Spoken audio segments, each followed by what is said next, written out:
was supposed to be just a quiet weekend, a family reunion in Baixada Fluminense, Rio de Janeiro. A simple lunch where the main dish, a hearty feijoada, promised warmth and comfort. No one could have imagined that the stew, carefully prepared with love and attention, carried within it a fatal dose of intent and poison. It was the culmination of a dark pattern that had been unfolding quietly between Guarulhos and São Paulo's capital. Before we go on, tell me in the comments, where are you watching from, which region, city, or state? I want to understand how these South American cases are perceived by those watching from afar. Behind the scenes, where law and morality were twisted, this heinous act even had an academic title, a thesis project. The story we're about to tell is that of the cold, calculating mind of a law student whom the court would later describe as a true serial killer. She approached her victims wearing a mask of friendship or affection, offering death disguised in everyday food and drink. This is the case of Ana Paula Veloso Fernandes, the feijoada killer. The year is 2025. In the halls of a university in Guarulhos, part of the greater São Paulo area, a 35-year-old law student walked around with an air of complete normalcy. Her name was Ana Paula Veloso Fernandes. Guarulhos, a fast-paced city where life unfolds between rented apartments and the constant pursuit of social mobility, served as the starting point. What her neighbors didn't know was that Ana Paula led a hidden life, marked by instability and a trail of destructive behavior. In Rio de Janeiro, where she had lived and been married for 10 months to a Babalorixa, a Candomblé priest who also worked as an elderly caregiver, she was already facing serious criminal charges. Among them, setting fire to her ex-husband's house and breaking into and vandalizing his family's Candomblé temple. She was also accused of illegally taking possession of one of his properties and selling it without authorization for around 80,000 Brazilian reais, about $14,000. These acts, dripping with deceit, already painted the picture of someone who knew how to manipulate both situations and authorities. Her ex-husband, stunned when he learned about the murders, told investigators that Ana Paula had even gone as far as to harm herself in order to obtain a restraining order against him. She was also being charged with filing a false police report, accusing him of assault that never occurred. Ana Paula had, in fact, a morbid and technical fascination with death. She had applied for a position as a forensic technician with the civil police of Rio de Janeiro. This was the backdrop of a life where the facade of a student hid a deep-seated desire for control and gain.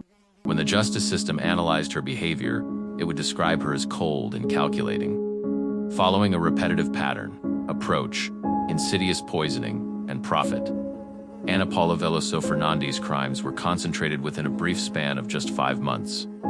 From January to May 2025, 4 people became the targets of her methodical cruelty. Their only commonality was crossing paths with the killer and tragically trusting her. Marcelo was the owner of the property in Guarulhos where Ana Paula was living in the back quarters, a man whose routine was violently disrupted by the forced proximity of his tenant. Using the pretext of renting a room, Ana Paula had moved into Marcelo's house, only to murder him just days later. In January 2025, she prepared a fried pastry, similar to those made in a local bar, lacing it with poison. In her statement to authorities, she recounted the act with chilling detachment. "I just gave him the pastry. He ate it and soon after started feeling sick." Marcelo died hours later. The criminal's intention was clear: to take possession of the property without paying rent. His body was only discovered 4 days later, already in a state of decomposition. The motive was base: greed for material gain. Maria Aparecida became the second victim, killed between April 10th and 11th, 2025, also in Guarulhos. She had met Ana Paula through a dating app. Believing she was nurturing a friendship, Maria Aparecida welcomed Ana Paula into her home, where she was offered coffee and cake. During their interactions, the criminal went by a false name, Carla. Maria Aparecida consumed the poisoned food and drink, and although she managed to return home, she soon fell ill and died that same day. The motive for this murder was revenge. Ana Paula had planned to frame an ex-boyfriend, a military police officer named Diego Sakaguchi, making it appear as though he had visited Maria's home shortly before her death. Maria Aparecida's death was not just a homicide. It was a calculated act in a theater of manipulation and retaliation. Neil Correa da Silva, a 65-year-old retiree from Duque de Caxias in Baixada Fluminense, became the victim whose death ultimately unraveled the entire series of crimes. Neil's personal drama was domestic. He had a strained relationship with his daughter, Michelle Paiva da Silva. Neil had been struggling with serious health problems. He had undergone a stomach removal surgery and could only eat meals prepared either by his wife or his daughter, Michelle. On April 26th, Ana Paula, a former law school classmate of Michelle, traveled from Guarulhos to Rio de Janeiro, carrying a dose of poison. She had been hired by Michelle to carry out the plan. Neil's life was valued at about 4,000 Brazilian reais, roughly $700. The crime was carried out during lunch. Neil consumed a feijoada that, due to his medical condition, had been blended in a food processor. Michelle herself prepared her father's meal while Ana Paula kept him distracted in the living room. With chilling detachment, Ana Paula later recounted watching Neil's agony. She'd given him 2 spoonfuls of the blended feijoada. Shortly after, he lay down, feeling unwell, began to shake, and strange noises were heard. Neil was rushed to a hospital in Duque de Caxias but did not survive. This murder for hire, carried out with poison and methods that left the victim defenseless, was the most shocking, exposing Ana Paula's ability to carry out a killing on command. Haider Mahazers, a 21-year-old Tunisian, became the last known victim. He had met Ana Paula through a dating app. After a few encounters in São Paulo in May 2025, Haider expressed a desire to end the relationship. The relationship was built on a false premise. Ana Paula had fabricated a pregnancy. During one of their meetings, she offered him a poisoned milkshake. A few hours later, Haider died, showing symptoms of acute poisoning. The motive, once again, was financial. After the young man's death, Ana Paula attempted to pose as his partner, claiming inheritance rights and access to his assets. Haider's body, being Tunisian, was never exhumed. It had been sent to Tunisia and buried there. Behind these crimes, the police and the public ministry uncovered a macabre scheme involving family complicity and financial reward. Investigations identified the involvement of 3 women who were arrested: Ana Paula Veloso Fernandes, the principal executor; her twin sister Roberta Cristina Veloso Fernandes, the advisor; and Michelle Paiva da Silva, the instigator in one of the cases. Regarding the mastermind of the crimes, 36-year-old Ana Paula, she was the orchestrator of the series of poisonings. A law student, a field ironically meant to uphold the law, she used her education to deepen her understanding of criminal strategies. Police Chief Halison Ideo described her as someone who takes pleasure in killing. The motive doesn't matter to her. Her behavior was consistent and methodical. She employed poisoning in a covert manner without her victim's knowledge. Ana Paula demonstrated technical expertise in the use and dosage of poison, timing its effects so that the deaths would appear natural. Before killing Neil, Ana Paula confessed to carrying out even crueler experiments. She had poisoned 10 dogs to test the substance and measure its time of action.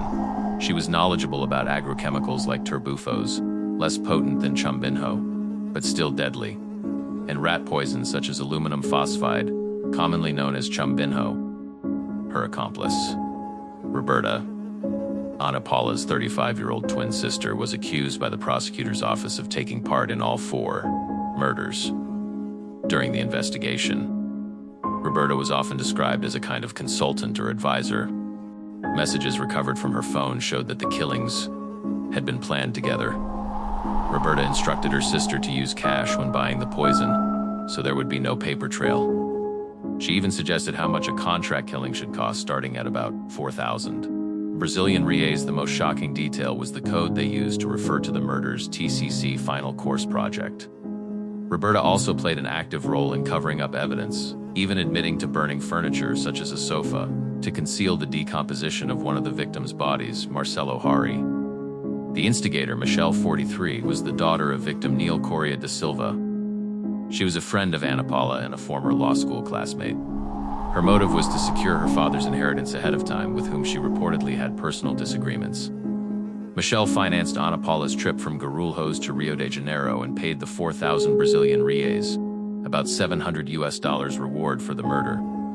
The payment was made in cash and deducted from a debt Ana Paula owed her, resulting in an actual payment of 1,400 Brazilian reais, around $250. What led the police to uncover this series of poisonings was neither Neil's body nor Marcelo's, both initially treated as natural or sudden deaths. It was, in fact, an act of extreme manipulation by Ana Paula that ultimately backfired on her. In early 2025, while still in Guarulhos, Ana Paula attempted to frame the wife of a military police officer with whom she was having an affair. She staged threats against herself and tried to fake a crime, She brought a poisoned cake to law school with a fake note signed for the 4D law class, "Have a great holiday." A cake to sweeten your morning. The plan was to have her classmates eat the cake and then frame the police officer's wife as an act of revenge. Fortunately, no student consumed the poison treat. Anna Paula, pretending to be the victim, went to the police station. Investigation into the alleged poisoned cake was launched by Detective Halason Ideo Leet of the 1st Police District DP in Guarulhos. As the inquiry progressed, the police began to suspect the very person who had reported the crime. They discovered that Anna Paula had connections to the locations and the victims of the 4 deaths that occurred between January and May. The law student had a habit of presenting herself as a witness or complainant, closely monitoring the investigation's behavior that drew the attention of DHPP specialists. The revelation was unequivocal. The detective concluded, "Through this investigation, we came to the conclusion that Ana Paula Veloso was not a victim in this case, but a serial killer. The poison evidence and the dog confessions. The modus operandi became the connecting thread. In every case, poisoning was the method." The substance used was suspected to be chambinho, a dark gray granular poison illegally used as rat poison, but highly lethal. During a search of Ana Paula's residence, the police found the pesticide turbufos and confirmed the presence of chambinho in a glass jar. Under pressure, Ana Paula confessed to the civil police that she had killed the 10 dogs to test the substance. During interrogation, she displayed coldness, admitting direct involvement in at least 2 of the murders. In Neil's case, what initially appeared to be an isolated death in Duke de Caxias became part of the series. Intercepted messages in which the sisters used the code TCC revealed the logistics and planning behind the crimes. The prosecutor's office stated that Roberta advised Ana Paula on destroying evidence during the execution of Neil's murder. Kala was first arrested on July 9th. In September, her temporary detention was converted into preventive custody. The São Paulo court, through Judge Rodrigo Tellini de Aguirre Camargo of the Jury Court of Guarulhos, fully accepted the public prosecutor's charges. Her twin sister, Roberta Cristina, was arrested in August and formally charged in October, with her temporary detention also converted to preventive custody. Michelle Paiva da Silva, the instigating daughter, was arrested on October 7th. Judge Tellini did not hesitate to classify Ana Paula as a serial killer, emphasizing that 3 of the murders were committed for vile motives, using insidious poison and methods that severely hindered the victim's ability to defend themselves. Neil's murder was further aggravated by the promise of a reward.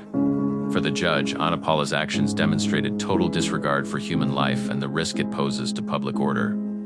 3 of the 4 bodies were exhumed for forensic examination to confirm the presence of the lethal substance. Toxicological analyses verified traces of compounds consistent with chambinho in at least 3 victims. The case of Ana Paula and her accomplices laid bare the fragility of trust and the insidious nature of poisoning as a method of homicide. The charges in the justice system: Ana Paula and Roberta were charged by the São Paulo Public Prosecutor's Office, MPSP, with 4 counts of murder, each with triple aggravating circumstances. The prosecutors highlighted the qualifiers of vile motive, insidious use of poison, and methods that hindered the victim's ability to defend themselves. Neil's murder, in particular, was qualified by the promise of a reward. Roberta Cristina, the twin sister, became a defendant and had her temporary detention converted into preventive custody. The judge ordered her defense to submit a formal response to the charges within 10 days.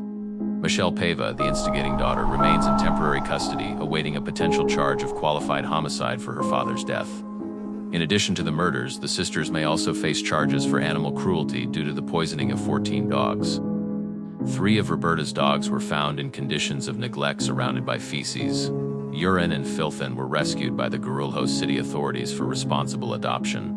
Ana Paula's puppies had been killed as test subjects. The São Paulo Public Prosecutor's Office, MPSP, requested a minimum compensation of $20,000. Brazilian reais, about $3,500 for the victims' families. The sisters remain in preventive custody, awaiting the decision on a public jury trial.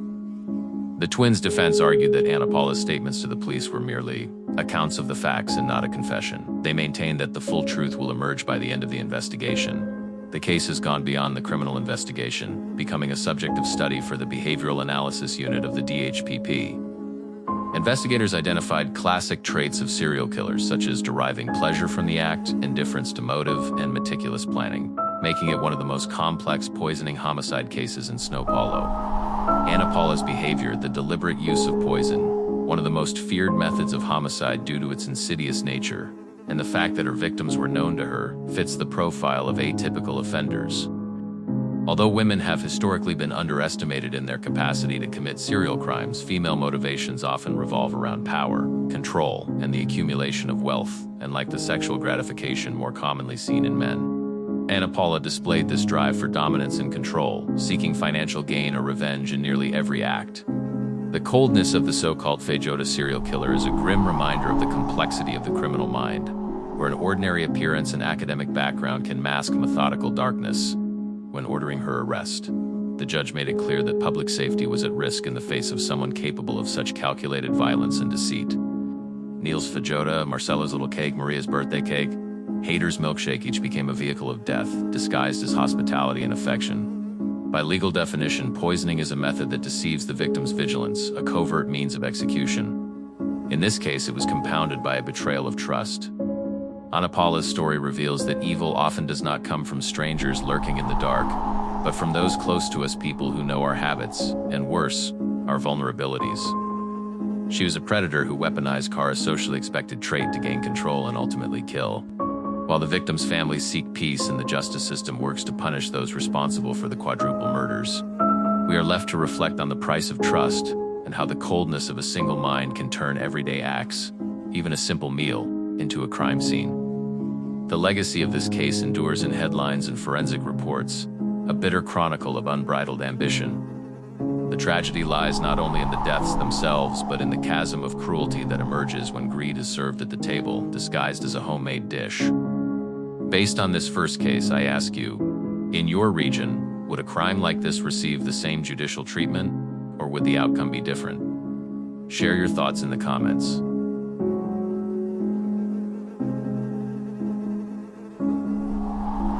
On an ordinary Sunday, wrapped in the heat of Goiás, the biggest dilemma most people expected was simply deciding what to make for the family lunch. But in the outskirts of Goiânia, in Cidade Madre Germana too, the invisible threads of fate shifted, turning everyday life into a nightmare that tore through the fabric of an entire community, tragically linking, albeit belatedly, two crimes that justice and time had kept apart.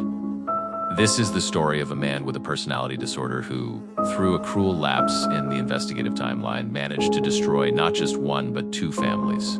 It is the story of Luana Marcelo Alves and Thais Lara da Silva. Narrator: we are in Goiânia, the capital of Goiás, a vibrant city that, like many Brazilian metropolises, lives side by side with the alarming rise in interpersonal violence. Cidade Madre Germana II is a neighborhood of laborers and working families, where life follows a predictable, community-centered rhythm. It's the kind of place where children grow up accustomed to moving about alone, going to the bakery or the supermarket without fear. Because mutual trust is the cornerstone of the neighborhood, the period is critical. The year 2019 was already marked by high rates of violence in Goiás, with women and young people between the ages of 15 and 24 being the most vulnerable.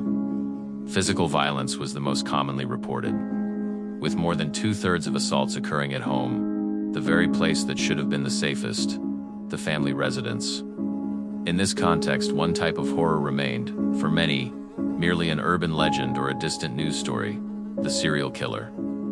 Although the term serial killer was coined in 1970 by FBI agent Robert Ressler, and Brazil already had its own historical figures of terror like the Monstro do Morumbi José Paz Bezerra, who murdered 20 women in the Maniaco do Parque, Francisco de Osas Pereira, the community of Madre Germana, lived without any inkling that a cunning predator was moving among them. The first warning signs appeared quietly in August 2019, during the June festivals and the colder days of the dry central west Brazilian winter.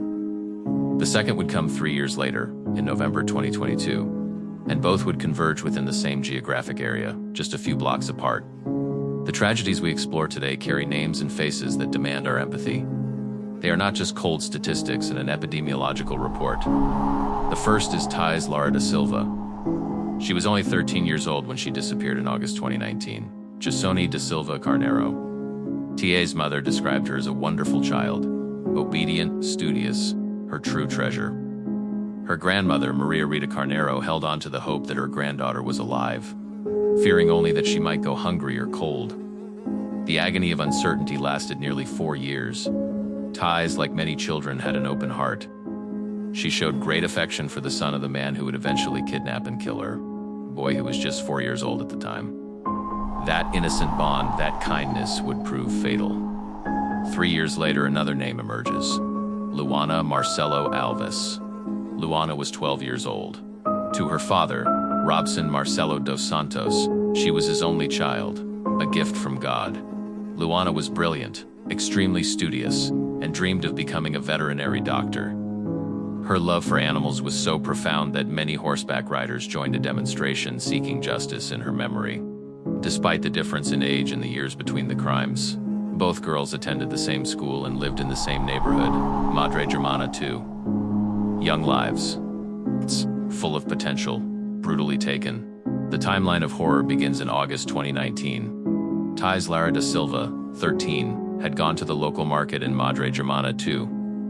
On her way back, passing near Ridamar Silva Santos's house, she stopped by to see the child she was so fond of, the son of the bricklayer's assistant. Ridamar, using deceit, lured Thais into his home. During their conversation, driven by a moment of fatal curiosity, Thais asked if he had ever been arrested for a sexual crime. The question was not unfounded. Ridamar had indeed run into legal trouble back in 2015. That simple question, that reminder of his criminal past, ignited the perpetrator's fury.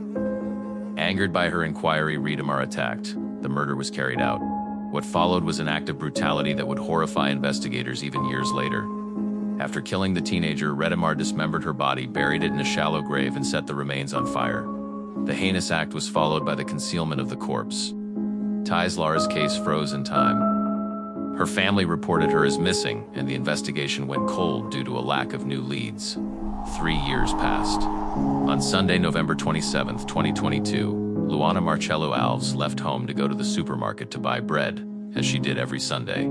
She was approached by the same man, the bricklayer's assistant, Ridamar Silva Santos, who was both a family acquaintance and a neighbor. Ridamar used deception to lure her, claiming he would give her money to pay off a debt at the family's beverage distributor. Luana willingly got into the vehicle, unaware of the danger. Ridamar took her to his home, where he attempted to sexually assault her. When she resisted, he suffocated her. Following a modus operandi similar to the previous crime, he buried her body, covered it with debris, and, to make it even harder to find, set it on fire and poured cement over it in his backyard. The girl's body was discovered days later. 2 crimes, 3 years apart, in the same neighborhood, committed by the same perpetrator. The man behind these heinous acts is Ridamar Silva Santos, a 31-year-old bricklayer's assistant. While we may not have the extensive criminal history details of other notorious Brazilian offenders like Lazaro, linked to around 20 victims, or Tiago Henrique, convicted of 11 murders, Ridamar's profile is equally complex and dangerous. Ridamar already had a criminal record. He had been arrested for a sexual crime in 2015. This prior offense, combined with the way he lured his victims, exploiting trust and familiarity, places him within the criminological profile of a cunning, organized killer. Calculated killers like Ridamar create a controlled environment to dominate their victims, using charm or deceit to gain their confidence. A tactic also seen in another high-profile Brazilian case involving Francisco de Assis Pereira, the Maniaco do Parque. During the trial, Ridamar's defense presented a forensic report indicating that he suffered from dissocial personality disorder. This disorder, often associated with traits of psychopathy, is characterized by emotional coldness, a lack of empathy, and a high likelihood of reoffending. It is crucial to understand the legal distinction, just as in the case of Tiago Henrique, Gomes da Roca, the notorious serial killer from Goiânia. Diagnosed as a psychopath, a personality disorder diagnosis does not exempt an individual from criminal responsibility due to mental illness. The forensic psychiatrist in Tiago Henrique's case made this clear. Psychopathy is a personality disorder, not a mental illness, and it does not impair one's ability to understand the illegality of their actions. Ridamar, therefore, had full awareness and discernment of his conduct. The sentence emphasized that his behavior indicated a high level of social dangerousness. His coldness, the meticulous planning, and the efforts to conceal the Bodai's dismemberment, fire, cement underscored the severity of his character. It is worth noting the contrast with Goiânia's other serial killer, Tiago Henrique. Tiago killed for sheer pleasure and notoriety, even going so far as to send letters to the police station, calling himself a serial killer and boasting about having stopped Goiânia. Redimar, on the other hand, operated more stealthily, driven by sexual abuse, and was discovered almost by chance. Yet the detective who investigated Tiago also noted his extreme coldness, stating that, although he claimed to feel remorse, she never witnessed a genuine apology or true regret. Luana Marcelo's disappearance in November 2022 sparked immediate outrage. Her family, well known in the neighborhood, and the community mobilized quickly. The story made national headlines, prompting the Goiás government to deploy its full police apparatus to investigate the disappearance. The speed with which Luana's case was solved tragically contrasted with the delays in Thais Lara's case. The Child and Adolescent Protection Police Department (DPCA), under the coordination of Detective Caroline Borges, and a dedicated task force, worked intensively. With no direct witnesses, the crucial breakthrough came from enhancing security camera footage in the area, which allowed authorities to identify the suspect passing near Luana at the time of her disappearance. When police arrived at the home of 31-year-old Ridimar Silva Santos, they arrested him in the act. In a confession that confirmed his guilt, Ridimar admitted to the kidnapping, sexual abuse, and murder of Luana, and led authorities to the spot in his backyard where her body was buried. Detective Caroline Borges expressed sorrow over the outcome but emphasized the response provided to the family and society. It was during the investigation into Luana's case that authorities noticed chilling similarities with the Thais Lara case, which had been on hold pending new relevant developments. The modus operandi and location were identical. When questioned about Thais, Ridimar ultimately confessed to the 2019 teenager's murder. In 2023, he led police to the site where Tiz's remains were found, charred, ending nearly 4 years of agonizing uncertainty for the Carneiro family. The family's outrage was palpable. Robson Marcelo dos Santos, Luana's father, stated that his daughter's death could have been prevented if the police had put more effort into solving Thais's case back in 2019. Detective Ana Paula Machado from the Missing Persons Investigation Unit countered the accusation, clarifying that Thais's case had never been closed, only stalled, and that Ridimar's arrest in Luana's case was the new development that finally allowed the earlier crime to be solved. The crucial point is that Ridimar's confession, combined with the collected evidence and forensic analyses, left no doubt about his guilt in both crimes. Ridimar Silva Santos was tried before the jury court in Goiânia. The Brazilian judicial system treated the murders as qualified homicides, femicide, and heinous crimes, ensuring harsher penalties. For the murder of Luana Marcelo Elvis, he was sentenced in February 2025 to 30 years in prison. The charges included homicide, rape, and destruction and concealment of a body. For the murder of Thais Lara da Silva, Ridimar was sentenced in June 2025 to 26 years, 5 months and 14 days in prison following a popular jury trial. Judge Eduardo Pio Mascarenhas da Silva presided over the trial, recognizing aggravating circumstances of trivial motive, cruel means, and actions that made the victim's defense impossible. He also highlighted the cruelty of depriving the family of the chance to mourn the teenager for nearly 4 years. Under Brazilian law, when more than one aggravating factor exists, such as trivial motive and cruel means, one is used to qualify the crime qualified homicide, while the others can be applied to increase the sentence as general aggravating factors.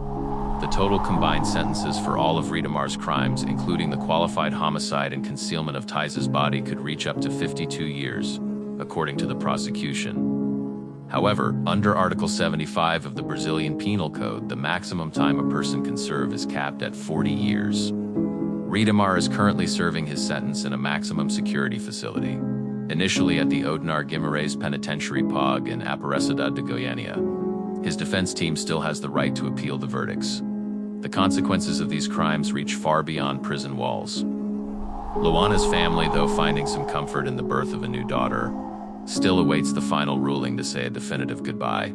Her father mourns the fact that Luana was ripped from his life. Thais's family, relieved to finally lay her remains to rest, feels a mix of sorrow and solace. Her grandmother made a heartfelt plea to the public: report any instance of children entering someone else's home alone, a desperate attempt to prevent future tragedies. Ridimar's case, alongside other notorious serial killers in Brazil, raises an important question about the country's penal system. Serial killers are treated like ordinary inmates, often without receiving the specialized psychological treatment necessary for rehabilitation. They are legally considered fully responsible for their actions unless a diagnosed mental illness completely exempts them from punishment. The debate is fierce. The lack of specific legal precedents for serial killers in Brazil and the fact that recurrence is a core trait in individuals with dissocial personality disorder, psychopathy, raises the question of whether current criminal procedures are truly sufficient for social reintegration and preventing repeat offenses among people of such extreme danger. The cases of Luana Marcelo and Thais Lara force us to confront the darkness that can hide behind ordinary facades in neighborhoods once thought to be safe. They stand as a vivid reminder that violence against women and teenage girls in Goiás remains a deeply troubling reality. The pain of these families teaches us that when justice is delayed for one victim, it can be fatal for another. The community lost 2 daughters, and the cost of that loss is immeasurable. Perhaps the most urgent lesson from Cedar Madre Germana II is the need for sharper social and institutional vigilance. As a society, we must ensure that the penal system not only punishes but also identifies and manages the danger posed by individuals who display coldness, manipulation, and a disturbing drive to reenact their violent fantasies. Because the true tragedy doesn't lie solely in the final act, but in the silence and impunity that allow the monster, lurking in the shadows, to find the chance to strike again. May the memory of Luana and Thais Lara inspire us to fight for a fairer, more protective system, one where innocence is not a sentence. Thank you for following these stories to the end. If you'd like to explore other extreme cases from South America through the eyes of someone who lives here, click on the recommended video and keep analyzing these criminal cases with me.